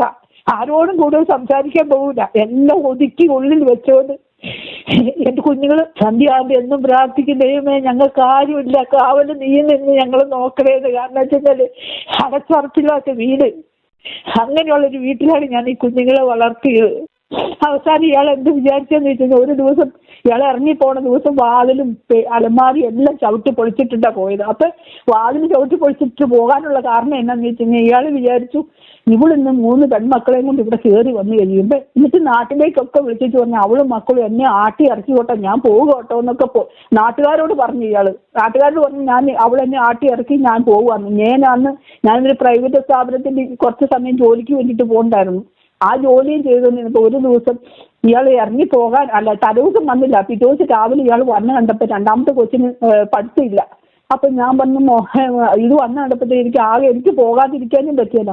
ഞാൻ ഒരു കുപ്പിയിൽ ഒരു ഗ്ലാസ് വെള്ളവും കൊടുത്ത് 2 ആടിനെ അയച്ചു. മോളോട് പറഞ്ഞു, മോളെ അമ്മ ഇടയ്ക്ക് എപ്പോഴെങ്കിലും ഓടി വന്നോളാം, മോൾ ആ പറമ്പിൽ പോയി ഈ വെള്ളവും കുടിച്ച് ആടിനെ നോക്കിക്കൊണ്ടിരുന്നു കേട്ടോ. അമ്മ വന്നു കഴിഞ്ഞ് മോളെ വിളിക്കാൻ കൊട്ടോന്ന് പറഞ്ഞു. പക്ഷെ ഞാൻ പറഞ്ഞു, ഇവിടെ എന്ത് പ്രശ്നം ഉണ്ടായാലും മോൾ ഇങ്ങോട്ട് വരരുത് കൊട്ടോന്ന് പറഞ്ഞു. ബാക്കി 2 പേർക്ക് ക്ലാസ് ഉണ്ട്, ഒരു കൊച്ചിന് ക്ലാസ് ഇല്ലായിരുന്നു. എന്നിട്ട് കൊച്ചാ പറമ്പിൽ നിന്ന് കേൾക്കുന്നുണ്ട് ഈ വാതിലൊക്കെ ചവിട്ടി പൊളിക്കുന്നത്. എന്നിട്ട് വാതിലൊക്കെ ചവിട്ടി പൊളിച്ച് കുറെ പാണ്ടക്കെട്ടും ഒക്കെ ആയിട്ട് പോയിരുന്ന വഴിക്ക് എല്ലാ വീട്ടുകാരോടും പറഞ്ഞു അവളും മക്കളും എന്നെ ആട്ടി ഇറക്കി വിട്ടുകൊട്ടോന്ന്. അയാൾ ഇറങ്ങിപ്പോയെന്ന് വിചാരിച്ചു എന്നാന്ന് വെച്ച് കഴിഞ്ഞാൽ ഇവള് നീ ഇത്രയും സഹിച്ച് ഈ വാതിലില്ലാത്ത വീട്ടിൽ ഇവിടെ ഈ മക്കളെ കൊണ്ട് കിടക്കൂല, ഇന്ന് രാത്രി ഇവളും മക്കളും ആത്മഹത്യ ചെയ്യും. അപ്പൊ ആത്മഹത്യ ചെയ്താൽ എനിക്ക് ഏതെങ്കിലും ഒരു പെണ്ണിനെ കൊണ്ട് ഇങ്ങ് വരാം, അത് എന്റെ കാരണവന്മാർ മേടിച്ചു തന്ന സ്ഥലമല്ലേ, അവിടെ വന്ന് കിടക്കാന്ന് വിചാരിച്ച ഇയാൾ പോയത്. പക്ഷെ ഞാൻ ആത്മഹത്യ ചെയ്യാനും പോയില്ല. ഞാൻ ഒരു വർക്ക്ഷോപ്പുകാരനെ രാത്രി വൈകുന്നേരം വന്നു കഴിഞ്ഞപ്പോൾ ഇങ്ങനെ അറിഞ്ഞു, വാതിൽ ശരിയാക്കി രാത്രി ഞങ്ങൾ കിടന്നു. അപ്പൊ ഇയാൾ അങ്ങനെയും വിചാരിച്ചു അങ്ങനെയെങ്കിലും കിട്ടുവാണെങ്കിൽ അതുകൊണ്ട് അയാൾക്ക് സുഖമായിട്ട് ജീവിക്കാമെന്ന്. അയാൾ കല്യാണം കഴിച്ചത് തന്നെ കുടുംബജീവിതത്തിന് വേണ്ടിയിട്ടല്ല കല്യാണം കഴിച്ചത്. അയാൾക്ക് ഒരു സ്ത്രീയുടെ ശരീരം മാത്രം മതിയായിരുന്നു, വേറെ ഒന്നും വേണ്ടായിരുന്നു അയാൾക്ക്. നമ്മൾ മടുത്തു പോയായിരുന്നു, നമ്മൾ എന്താ ചെയ്യണ്ടേ? ശരിക്കും പറഞ്ഞ വേറെ ഏത് ഈ ഭൂമിയിൽ ഏത് സ്ത്രീ ആണെങ്കിലും കല്യാണം കഴിഞ്ഞ അന്ന് ആദ്യ രാത്രി തന്നെ ഇറങ്ങിപ്പോവായിരുന്നു. പക്ഷെ ഇപ്പോഴുള്ള പിള്ളേർ ഇറങ്ങിപ്പോവും. പണ്ടുള്ള പെണ്ണുങ്ങൾ എല്ലാം സഹിച്ച് ക്ഷമിച്ച് കിടക്കും. കാരണം വെച്ചാൽ കുടുംബത്തിലേക്ക് കയറി വന്ന് അവർ സ്വീകരിക്കില്ല, അവര് നമ്മുടെ കുറ്റം പറയുള്ളൂ. അതുകൊണ്ട് ഇപ്പം ഞാൻ എൻ്റെ മക്കളോട് പറയായിരുന്നു, മക്കളെ നിങ്ങളുടെ അമ്മ ഇറങ്ങി പോകുമായിരുന്നു, പക്ഷെ അത്രമാത്രം അമ്മ സഹിച്ചത്. പക്ഷെ കാരണവന്മാരും നാട്ടുകാരും എല്ലാവരും ഓർത്ത് സഹിച്ച് നിന്നതാ കൊട്ടോന്ന്. അത് നിങ്ങൾക്ക് കുറച്ച് അറിവായിട്ട് ഇയാൾ പറയുക അമ്മ എങ്ങനെയാ അമ്മ ഇയാളുടെ കൂടെ അമ്മ ജീവിച്ചതെന്ന് എന്നോട് ചോദിച്ചിട്ടുണ്ട്. അമ്മ എങ്ങനെ പിടിച്ചു നിന്നമ്മേ? അവൻ ഞാൻ നിങ്ങൾക്ക് വേണ്ടിയിട്ട് പിടിച്ചു നിന്നാണ്. അതുകൊണ്ട് ഈ 3 പെൺമക്കൾ അമ്മയെന്ന് വെച്ചാൽ മരിച്ചു കളയും, അതുപോലെ സ്നേഹിക്കുന്നുണ്ട്. എനിക്ക് അസുഖം വന്നപ്പോഴാണെങ്കിൽ എന്നെ നോക്കണേനും എടുക്കണേനും ഒന്നും അമ്മയ്ക്ക് വേണ്ടി നീ ഞങ്ങൾ ചെയ്തില്ലെങ്കിൽ ഞങ്ങൾ പിന്നെ ആർക്ക് വേണ്ടിയാണോ ജീവിക്കുന്നതെന്ന് ചോദിക്കും. കുടിച്ചേച്ച് വന്ന് വീടിനകത്തേക്ക് അങ്ങ് കയറി വന്ന് ഛർദ്ദിച്ചിടുക. മൂത്ത കൊച്ചിക്ക് രാവിലെ ഒരു ദിവസം പോലും ഭക്ഷണം കഴിച്ചില്ല. കട്ടിലേന്ന് എഴുന്നേറ്റ് അതുപോലെ തന്നെ ഡ്രസ്സ് ഇട്ടുണ്ട് സ്കൂളിൽ പോയിട്ടുണ്ട്. പട്ടിണിക്ക് ഇറങ്ങിപ്പോണം ഒന്നുമില്ല. ഇയാൾ കയറി തന്നെ ഒരു ആകപ്പാടെ 2 കുഞ്ഞു മുറികളേ ഉള്ളൂ, പിന്നെ ഒരു കുഞ്ഞു അടുക്കളയേ ഉള്ളൂ. ആ കയറി വന്ന മുറിയുടെ ഇതിന്റെ വാതക്കയിൽ ഛർദ്ദിച്ചിടും. ഛർദ്ദിച്ചിട്ടേക്ക് ബഹളം. ആ ഛർദ്ദിച്ചിട്ടിട്ട് ചിലപ്പോൾ വാരി കൊണ്ടുവന്ന് ഈ പിള്ളേരുടെ വായിലേക്ക് കുത്തിക്കയറ്റും. ഞാൻ ചിലവര് കൊണ്ടുവന്നത് നിങ്ങൾക്ക് തിന്നാന്നുണ്ടെങ്കിൽ പിന്നെ നീ ഛർദ്ദിച്ചിട്ട് വാരി തിന്നുന്നതിന് എന്നാന്ന് ചോദിച്ചോണ്ട് നിങ്ങളുടെ മുഖത്തേക്കടെ വായിക്കടെ ഒക്കെ കുത്തി കയറ്റിയിട്ടുണ്ട്. ഇതുങ്ങൾ കാർപ്പിച്ചു തുപ്പിയിട്ടും വിഷമിച്ചിട്ടുണ്ട്. അയാൾ എങ്ങനെയാന്ന് വെച്ചിട്ടുണ്ടെങ്കിൽ പിള്ളേരുടെ ഏതെങ്കിലും ഒരു തുണി എടുത്തിട്ടാണ് അത് കോരണം. അയാളുടെ കൈ കോരൂല. പിള്ളേരുടെ അഴ കിടക്കുന്ന തുണി വല്ലതും ഉണ്ടെങ്കിൽ അതുകൊണ്ട് വട്ടം കോരിയേച്ചാണ് നിങ്ങളുടെ വായിലേക്ക് കൊണ്ടുവന്ന് കൊടുക്കുന്നത്. എന്നിട്ട് ഈ പിള്ളേർ തിന്നില്ലെങ്കിൽ ഇവരെ പൊതിന് വീക്കും. അത് കഴിഞ്ഞ് ഇതുങ്ങൾ ഓടി രക്ഷപ്പെടും. എത്രയോ ദിവസങ്ങൾ എൻ്റെ കുഞ്ഞുങ്ങൾ കുറ്റിക്കാട്ടി പോയി നിന്നിട്ടുണ്ടെന്നറിയാവോ? വീട്ടിൽ കിടക്കാതെ. അല്ല 95, 96 ഒരു പള്ളക്കകത്ത് പോയി ഇരുന്നിട്ടുണ്ട് എൻ്റെ കുഞ്ഞുങ്ങൾ. എന്നിട്ട് പോലീസുകാരെ വിളിക്കും. 2ാമത്തെ കൊച്ച് ഇച്ചിരി കരാട്ട പഠിച്ച കാരണം ഇച്ചിരി പേടിയുണ്ട്, അവരുടെ അടുത്തേക്ക് അല്ല. അപ്പോൾ ഒരു ദിവസം രാത്രി അവൾ എങ്ങനെയോ ചാടി പുറത്ത് ചാടിയിട്ട് പോലീസുകാർ വിളിച്ചു രാത്രിയിൽ. അങ്ങനെ പോലീസുകാർ വന്നാലും ഈ അനിയന്മാർ പോലീസ് സ്റ്റേഷനിൽ ഉള്ളത് കൊണ്ട് അവര് ഇവരെ തിരിച്ചു വിടും. മരിക്കാൻ ശ്രമിക്കുന്ന അല്ലെങ്കിൽ ഇങ്ങനെ ജീവിതം മടുത്തു എന്ന് പറയുന്നവരോട് എനിക്ക് പറയാനുള്ളത് എന്തോ? എന്റെ ദൈവമേ, അവർ ജീവിച്ച് കാണിച്ചു കൊടുക്കണമെന്ന് മാത്രമേ എനിക്ക് പറയാനുള്ളൂ. അവർ ജീവിച്ച് കാണിച്ചു കൊടുക്കണം. ആരുടെയും ഇതിൽ പോകണ്ട. ഒരു ധൈര്യം സംഭരിച്ച് അവർ ആ കുഞ്ഞുങ്ങൾക്ക് വേണ്ടിയിട്ട് ജീവിച്ച് കാണിച്ചു കൊടുക്കണം. ആ സമൂഹത്തിൽ ആ കുഞ്ഞുങ്ങൾ ആരൊക്കെ ആയി തീരേണ്ടത് അവരൊക്കെ ഒരിക്കലും മരണത്തിന് വിട്ടുകൊടുക്കരുത്. കുറച്ച് പട്ടിണി കിടന്നാണെങ്കിലും അധ്വാനിച്ചാണെങ്കിലും കഷ്ടപ്പെട്ടാണെങ്കിലും ആ കുഞ്ഞുങ്ങളെ ഒരു വഴി അടഞ്ഞാൽ വേറൊരു വഴി നമുക്ക് കിട്ടും. കുറച്ച് വിഷമിക്കണമെന്നേ ഉള്ളൂ. കുറച്ച് കാലം നമ്മൾ കഷ്ടപ്പെടണം. കഷ്ടപ്പെട്ടാലും ദൈവം നല്ലത് തന്നെ കൊടുക്കും. ആ കുഞ്ഞുങ്ങൾ രക്ഷപ്പെടുമായിരുന്നു. ആ അമ്മയ്ക്ക് സുഖമായിട്ട് ജീവിക്കായിരുന്നു. ശരിയാ, സ്വന്തം വീട്ടിൽ പോയി നിന്നാൽ ഒന്നും ഒരു വിലയില്ല. ഞാൻ 5 വർഷം മൂത്ത കൊച്ചിനെ കൊണ്ട് പോയി നിന്നതാണ്. എൻ്റെ വീട്ടിൽ നിന്ന് എനിക്ക് അത്രയും വലിയ കുഴപ്പമുണ്ടായിട്ടുണ്ട്. എന്നാലും അവർക്കൊന്നും നമ്മളൊരു വിലയുണ്ടാവൂല. ആ പുള്ളിക്കാരത്തേക്ക് വീട്ടിൽ നിന്നപ്പോൾ വിലയുണ്ടായില്ല. അന്നേരം BSc നേഴ്സിംഗ് വരെ പഠിച്ചതല്ലായിരുന്നോ? സഹോദരിയുടെ വിദ്യാഭ്യാസം എന്തായിരുന്നു? ഞാൻ ലാബ് ടെക്നീഷ്യൻ പഠിച്ചതായിരുന്നു. ഞാനൊരു പ്രൈവറ്റ് ആശുപത്രി പാർട്ട് ടൈം ആയിട്ട് ഞാൻ ജോലിക്ക് പോകുമായിരുന്നു. ഈ പാർട്ട് ടൈം കഴിഞ്ഞ് വന്നേച്ചിട്ട് ഞാൻ ആട് വളർക്കും. ആടിനെ കൊണ്ടൊക്കെ ഞാൻ ഒത്തിരി അലഞ്ഞ് വളർക്കും. എനിക്ക് ഞാൻ 10 സെന്റിലെ കിടക്കട്ടെ. 40 ആടിനെ ഞാൻ വളർക്കണം എന്നുണ്ടെങ്കിൽ ഒന്ന് ആലോചിച്ച്, ഒരാടിനെ മേടിച്ച് ലോൺ എടുത്താണെങ്കിലും മേടിച്ച് അതിൽ നിന്ന് ഞാൻ ഈ 3 മക്കളെ വളർത്തി. ഒന്നിന് നഴ്സിംഗ് പഠിപ്പിക്കാൻ പോലും എനിക്ക് പൈസ ഇല്ലായിരുന്നു. വെറും ഡിഗ്രിയാണ് മൂത്ത കൊച്ചിന് BCom പഠിപ്പിച്ചുള്ളൂ. അത് കഴിഞ്ഞ് ആ കൊച്ചു പോയി കഴിഞ്ഞപ്പോൾ രണ്ടാമത്തെ കൊച്ചിനെ അവൾ കൊണ്ടുപോയി. അവൾ അവിടെ പോയി എഞ്ചിനീയറിംഗ് പഠിച്ചു. 3 പേര് സ്പോർട്സ് നല്ല പിള്ളേരായിരുന്നു. പക്ഷെ ഇളയ കൊച്ച് സ്പോർട്സിൽ തന്നെ ഇരുന്നു. ഇന്ന് അവള് ഫിസിക്കൽ അധ്യാപികയായിട്ട് ജോലി ചെയ്യുന്ന ഇളയവള്. ഇങ്ങനെയൊക്കെ സംഭവിക്കാന്ന് പറയുന്നതേ ഒരച്ഛന്മാരും ഉണ്ടാവില്ലെന്ന് നമുക്കൊന്നും. നമ്മളൊന്നും അച്ഛന്മാരുടെ പുറകെ പോകേണ്ട ആവശ്യമില്ല. നമുക്ക് അധ്വാനിക്കാനൊരു മനസ്സ്. നമ്മൾ തെറ്റ് ചെയ്യാതെ ജീവിക്കണം. നമ്മൾ ഒരു തെറ്റിലേക്ക് പോകരുത്. നമ്മുടെ കുഞ്ഞുങ്ങളെ നല്ല രീതിയിൽ വളർത്തണം. അവരെ നന്നായി പഠിപ്പിക്കണം. അവർക്ക് എങ്ങനെയെങ്കിലും 3 നേരം കൊടുക്കാനില്ലെങ്കിൽ 1 നേരമെങ്കിലും കൊടുത്ത് ഭക്ഷണം കൊടുത്തിട്ട് അവരെ വളർത്തിയെടുക്കണം. 3 നേരം കൊടുക്കാനില്ല, വേണ്ട, 1 നേരം കൊടുത്താൽ മതി, ചത്തുപോകുമൊന്നുമില്ല. തിരിച്ച് വെള്ളം കുടിച്ച് എന്നേലും വെള്ളം കാശ് കൊടുത്ത് മേടിക്കണ്ടല്ലോ. ഞാൻ നിനക്കറിയാം, അടുത്ത വീടുകളിൽ പോയിട്ട് ആടിന് കൊടുക്കാനായി ഞാനിത് കൊച്ചുകളോട് പറയും, മോളെ ഈ പാത്രം നമുക്ക് നന്നായിട്ട് കഴിയില്ല, പക്ഷെ ആ വീട്ടിൽ നിന്ന് ഇച്ചിരി കഞ്ഞിയോളം മേടിച്ചു തരാം. മോള് പറയണം തുണി മുക്കാനാന്ന് പറയണം കൊട്ടോന്ന്. തുണി മുക്കാനെന്നും പറഞ്ഞ കൊച്ചിന്റെ പാത്രം കൊടുത്തു വിടുവോളൂ. പക്ഷെ ഞങ്ങൾക്ക് കുടിക്കാനാണെന്ന് ഞങ്ങൾ പട്ടിണിയാണെന്ന് പറയൂല. എന്നിട്ട് ആ കഞ്ഞിയോളം കൊണ്ടുവന്നിട്ട് ഞാൻ മക്കൾക്ക് കൊടുക്കും. അതുപോലെ എവിടെയെങ്കിലും ഒരു വീട്ടിൽ സദ്യ കഴിഞ്ഞ് കഴിഞ്ഞാൽ ബാക്കി അവർ വേസ്റ്റായിട്ട് പുറത്ത് വെച്ചേക്കുന്ന ഭക്ഷണമാണ്.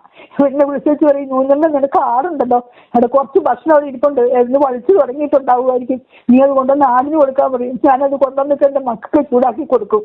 അങ്ങനെയൊക്കെ എന്തോരും അന്നത്തെ മക്കൾക്ക് വേണ്ടി ഞാൻ എവിടെ നിന്ന് എന്തെങ്കിലും കിട്ടിയാൽ അതുകൊണ്ടൊന്ന് മക്കൾക്ക് കൊടുക്കാൻ വേണ്ടി നോക്കും. ഈ മക്കളെ വളർത്തിയെടുക്കണല്ലോ ഓർത്ത്. വേറെ ആരോടും പറഞ്ഞാൽ മനസ്സിലാവൂല. നമ്മുടെ ബുദ്ധിമുട്ടും വിഷമം ആർക്കും മനസ്സിലാവൂല. ചത്ത് ഞാനും എൻ്റെ 3 മക്കളും മരിച്ചെന്ന് പറയാറുണ്ട്. പാവം പെൺകൊച്ചിക്ക, അവള് നല്ലൊരു കൊച്ചായിരുന്നു, അവക്കിത് വന്നല്ലോ, അല്ലെങ്കിൽ അതൊന്നും അങ്ങനെ പറയും, ആൾക്കാർ പറയും, അത് മാത്രമേ ഉള്ളൂ. പക്ഷെ നമ്മൾ അതിലേക്ക് പോകരുത്. നമ്മൾ കഷ്ടപ്പെടാനൊരു മനസ്സ് വെക്കണം. നമ്മളെ കൊണ്ട് ഒരു വഴിക്ക് കൊണ്ടുപോകും. അയാള് എന്നോട് പറയും, ഇന്ന് ഈ വാന്ന് പറഞ്ഞിട്ട് എന്നെ കൊണ്ട് പോകും. ഒരു പ്രാവശ്യം എന്നോട് പറഞ്ഞു, നമുക്ക് റേഷൻ കാർഡ് ഉണ്ടാക്കണം എന്ന് പറഞ്ഞ് എന്നെ കൊണ്ട് പോയി കഴിഞ്ഞിട്ട് ഇയാൾ നേരെ പോയത് കോടതിയിലേക്ക്. ഞാൻ ചോദിച്ചു, എന്തിനാ ഇവിടെ കൊണ്ടുവന്നേ? ഇവിടെയാണ് റേഷൻ കാർഡ് ഉണ്ടാക്കണേ. എന്നിട്ടത് കോടതിക്കടെ ഇങ്ങനെ വട്ടം പൂതിക്ക് തീ പിടിച്ച പോലെ ഇങ്ങനെ നടക്കുക. അങ്ങനെ വട്ടം കറങ്ങി ലാസ്റ്റ് എനിക്കറിയാം സപ്ലൈ ഓഫീസിൽ പോയാലാണെന്ന്. അവസാനം സപ്ലൈ ഓഫീസിൽ കൊണ്ടുപോകുമ്പോൾ ഇയാൾ എന്നോട് ചോദിക്കുന്ന, നീ ഇവിടെ ആരെയടി വിളിച്ചു വരുത്തിയേക്കണേ? ഇവിടെ ആരടി നിനക്കുള്ളത്? എന്തിനാടി നീ ഇവിടെ വന്നേ? എന്നെ കോടതിയിലേക്ക് കൊണ്ടുപോയത് അയാള്. റേഷൻ കാർഡിന് അപ്ലൈ ചെയ്യാൻ സപ്ലൈ ഓഫീസിലെ പോകണ്ടെന്നുള്ള ബോധം എനിക്കുണ്ട്. എന്നിട്ട് സപ്ലൈ ഓഫീസിൽ ചെന്നപ്പോൾ ചോദിക്കുന്നതാ.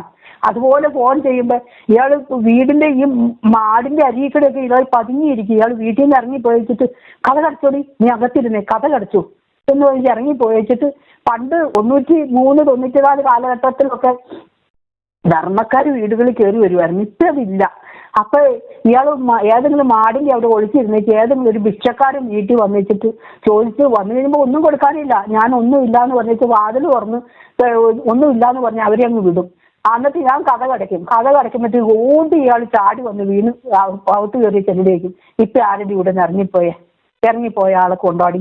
ഇത് ഏതവനാടി നീ വിളിച്ചു വരുത്തിയത്? ഏതവനാടി ഇവിടെ വന്നിച്ച് പോയത്? അങ്ങനെ എപ്പോഴും വിദേശത്ത് പോകുമ്പോൾ ഫോൺ ചെയ്യുമ്പോഴത്തേക്ക് നീ വീടിന്റെ മുറിയുടെ ഏത് മൂലയിലാണ് ഇരിക്കണേ? നീ എവിടെയാ? ഇപ്പൊ ആരോടാ നീ സംസാരിക്കണേ? ആരാ നിനക്കുള്ള ഇവിടെ? എങ്ങനെയുള്ള സംശയരോഗം കൊണ്ട് ഒരുപാട് പേര് ഓരോ പെങ്കൊച്ചുങ്ങളെ ഓരോന്നും ഉപദ്രവിക്കുന്നത് കാണുമ്പോൾ ഞാൻ ഓർക്കും, എൻ്റെ ദൈവമേ, എന്നെ അതിൽ നിന്നൊക്കെ രക്ഷപ്പെടുത്തി കിട്ടിയില്ലോ, എനിക്ക് രക്ഷപ്പെട്ടു പോകണല്ലോ എന്ന്. കാരണം സംശയരോഗം എന്ന് വെച്ചാൽ ഇതുപോലൊരു സംശയരോഗം ഞാൻ കണ്ടിട്ടില്ല. അതുപോലെ സംശയരോഗം കയറി കഴിഞ്ഞാൽ രാത്രി ഒരുപോലെ കിടന്നുറങ്ങാൻ പറ്റൂല. രാത്രിയിൽ ചാടി എഴുന്നേറ്റിട്ട് ഇറങ്ങിപ്പോയ ആളെ ഞാൻ പിടിച്ചുകൊണ്ട് കൊടുക്കണം. ഇല്ലെങ്കിൽ വടക്ക് നോക്കിയാത്ര ഒരു സിനിമ ഞാൻ കണ്ടിട്ടുണ്ട് പണ്ട്. അതിനകത്ത് ഈ ശ്രീനിവാസൻ കാണിക്കുന്ന പോലെ ടോർച്ച് അടിക്കുന്നു, കത്തലെടുത്തിട്ട് വീടിന് മുകളിലേക്ക് അടിക്കുന്നു. ഏതവനാടാ, ഇവിടെ വാടാന്ന്. പക്ഷെ അവനോട് നേരിട്ട് ഇയാൾ നിൽക്കൂല. പക്ഷെ അതിന് ഉപദ്രവങ്ങളുടെ കൂടി ഞാനിപ്പോൾ ആരും ഇറക്കി വിട്ടെന്ന് എനിക്കിട്ടാണ് ഉപദ്രവം. ഏത് രോഗവും നമുക്ക് സഹിക്കാം, സംശയരോഗം ഒട്ടും പറ്റിയല്ല. സംശയരോഗത്തിന്റെ കൂടെ ഒരു വ്യക്തി ജീവിക്കണം എന്ന് പറഞ്ഞാൽ മരിക്കണേന് തുല്യ. ശരിക്കും പറഞ്ഞു, അതിൽ നിന്നൊക്കെ ഞാൻ രക്ഷപ്പെട്ടു പോന്നു. നാട്ടുകാർ പറയുമായിരുന്നു, ഈ കുഞ്ഞുങ്ങൾ ഇത്രയും പ്രതിസന്ധികളുള്ള കുഞ്ഞുങ്ങൾ എന്തോരം നല്ല രീതിയിൽ ഈ കുഞ്ഞുങ്ങൾ വളർന്നു വന്നെന്ന്. അപ്പൊ ഞാൻ ഓർക്കും, അതേ ഞാൻ മരിച്ച കുഞ്ഞുങ്ങളും ദൈവം നല്ല പിള്ളേരാണെന്ന് കേട്ടപ്പോ അതുങ്ങൾ നന്നായി വരുമായിരുന്നല്ലോ. നല്ല സ്വഭാവത്തിൽ കിട്ടുക എന്ന് പറയുന്നത് അത് ഏറ്റവും വലിയൊരു നിധിയാണ് നമുക്ക്. നമ്മുടെ മക്കളിൽ നിന്നും ഒരു നല്ല സ്വഭാവത്തിൽ കുഞ്ഞുങ്ങൾ വളർന്നു വരിക. നമ്മൾ ആ കാണിച്ചു കൊടുത്ത മാതൃകയെ കൂടി കുഞ്ഞുങ്ങൾ പട്ടിണിയാണെങ്കിലും പറയും, മക്കളെ മുണ്ട് വലിഞ്ഞു മുറുക്കി നമ്മൾ ബർത്ത് ചെയ്യാൻ ആരോടും പറയണ്ട, ആരുടെയും കയ്യിൽ നിന്ന് ഒന്നും മേടിച്ചു തിന്നണ്ട, നമ്മൾ പട്ടിണി 4 ദിവസം കിടന്നാലും കുഴപ്പമില്ല, വെള്ളം കുടിച്ച് നമുക്ക് ജീവിക്കാം, എന്നാലും വേണ്ടില്ല, ആരും അറിയരുത് നമ്മൾ പട്ടിണിയാന്ന് ആരും അറിയരുത് എന്ന്. പിന്നെ ഞാൻ ഈ ആടുകളെയൊക്കെ വളർത്തി തുടങ്ങിക്കഴിഞ്ഞപ്പോൾ എൻ്റെ കുഞ്ഞുങ്ങളുടെ ദാരിദ്ര്യം ദുഃഖം എല്ലാം ഇയാളുടെ കൂടെ ജീവിച്ചപ്പോഴേ ഞങ്ങൾ കൂടുതൽ പട്ടിണി കിടന്നത്. പിന്നെ ഞാൻ അധ്വാനിക്കാനായിട്ട് ഇറങ്ങിക്കഴിഞ്ഞപ്പോൾ എൻ്റെ കൊച്ചുങ്ങൾ ദാരിദ്ര്യ ദുഃഖം മാറി. അതുകൊണ്ട് ഇച്ചിരി പാല് കുടിക്കാനും ഉണ്ടായി, ഇച്ചിരി ഒരു മുട്ടയാണെങ്കിലും കഴിക്കാനുണ്ടായി, പിന്നെ ഇച്ചിരി അരി കാശ് കൊടുത്ത് മേടിച്ചാൽ മതി. അങ്ങനെയൊക്കെ എനിക്ക് ഇതുങ്ങളെ വളർത്തിയെടുക്കാൻ പറ്റി. ജനലക്ഷങ്ങളുടെ കണ്ണു തുറപ്പിക്കും.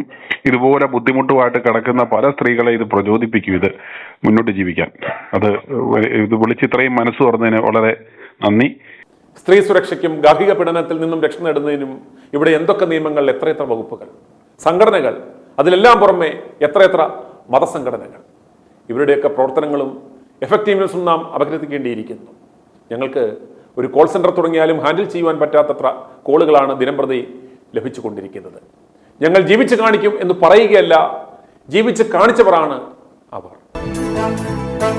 i2i News, an eye for truth. i2i News subscribe ചെയ്തിട്ടില്ലാത്തവർ ഇപ്പോൾ തന്നെ സബ്സ്ക്രൈബ് ചെയ്യുക. നോട്ടിഫിക്കേഷൻ ലഭിക്കുവാൻ ബെൽ ബട്ടണും അമർത്തുക.